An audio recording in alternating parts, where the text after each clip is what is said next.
আমাৰ দলৰ পলিচি হৈছে যে আমি বিজেপিক উৎখাত কৰিবৰ কাৰণে আমি সকলোবিলাক বিজেপি বিৰোধী দলৰ লগত আমি মিত্ৰতা কৰিম আৰু আমাৰ নেশ্যনেল লেভেলতো এই মিত্ৰতা আছে, ষ্টেট লেভেলতো হ'ব, আগতেও হৈছিলে, 21তো হৈছিলে, এইবাৰো হ'ব। আলোচনা বিলোচনা চলি আছে, মাত্ৰ পাৰ্থক্য এটা আপোনালোকক জনাব পৰাকৈ এতিয়ালৈকে কংক্ৰিট একো হৈ উঠা নাই, কিন্তু ভিতৰুৱাকৈ আৰু আমি কিছুমান ষ্ট্ৰেটেজিকেল কাৰণত এই কথাবিলাক মিডিয়াত আমি আহিবলৈ দিয়া নাইকিয়া। আমি সকলোৰে লগত ভিতৰুৱাকৈ আমাৰ আলোচনা চলি আছে আৰু আলোচনা একদম পজিটিভ লাইনত গৈ আছে। যোৱাবাৰো আমি 21ত যিটো আমি হেৰি কৰিছিলোঁ, এলায়েন্স কৰিছিলোঁ, তাতোতো আমি 26টাতকৈ কম ছিটহে আমি দিছিলোঁ, মাত্ৰ বেছি ছিট অকল AIDFহে পাইছিলে, বাকীটো CPM এটা ছিট পাইছিলে, দুটা পাইছিলে।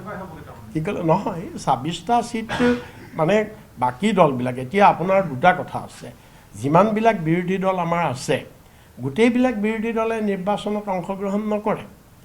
এইকাৰণে নকৰে তেওঁলোকে, যেনেকৈ মই এটা উদাহৰণস্বৰূপে কৈছোঁ, NCP দল বা শিৱসেনা দল, এই যিবিলাক আমাৰ নেশ্যনেল লেভেলত আমাৰ লগত আছে, বা RJD দল, এইবিলাক দল ধৰিলে আমাৰ বহুত, তেতিয়া আপুনি 126টা ছিট বহুত কম হোৱা যেন লাগে তেতিয়া। কিন্তু যিহেতু বহু দলে ছেক্ৰিফাইচ কৰিছে যে আমি বিজেপিক উৎখাত কৰিব লাগে, গতিকে আমিয়ে কণ্টেষ্ট নকৰোঁ, আমাৰ ডাঙৰ পাৰ্টি কংগ্ৰেছেই কণ্টেষ্ট কৰক, আমি কণ্টেষ্ট নকৰোঁ, আমাক নালাগে MLA, খালি বিজেপি উৎখাত হ'ব লাগে, সেইটো হৈছে তেওঁলোকৰ চিন্তাধাৰা। সেইকাৰণে আমাৰ দল কণ্টেষ্ট কৰা দল খুব কমি গৈছে। সেইকাৰণে 26টা ছিট সেই পিনৰ পৰা তেখেতে এটা হিচাপ কৰিয়ে কৈছে। গগৈয়ে ক'ব, কোৱাটোতো ক'বই লাগিব, তেওঁ এটা ৰাজনৈতিক দল চলাই আছে, গতিকে তেওঁতো ক'ব লাগিব, নক'লে কেনেকৈ হ'ব। আলোচনাত ডেফিনেটলি হ'ব, কাৰণ অখিল গগৈয়ে বেছি মানে বিজেপিক উৎখাত কৰিব লাগে, আমিতো আছোৱেই।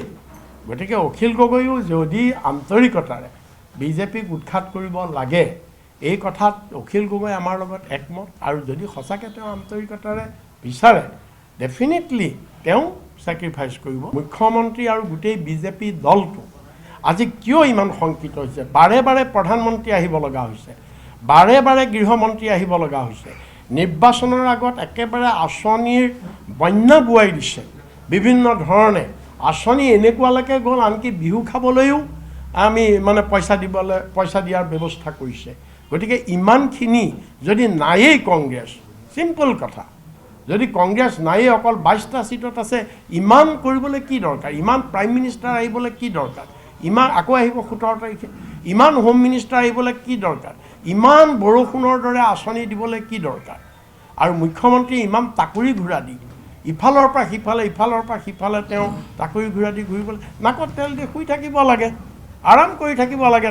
তেওঁ ইমান কষ্ট কৰি থকাৰ কাৰণে তেওঁৰ টোপনি ক্ষতি হৈ তেওঁ ক'ত কি কথা কৈছে তাৰ হিচাপ নোহোৱা হৈছে।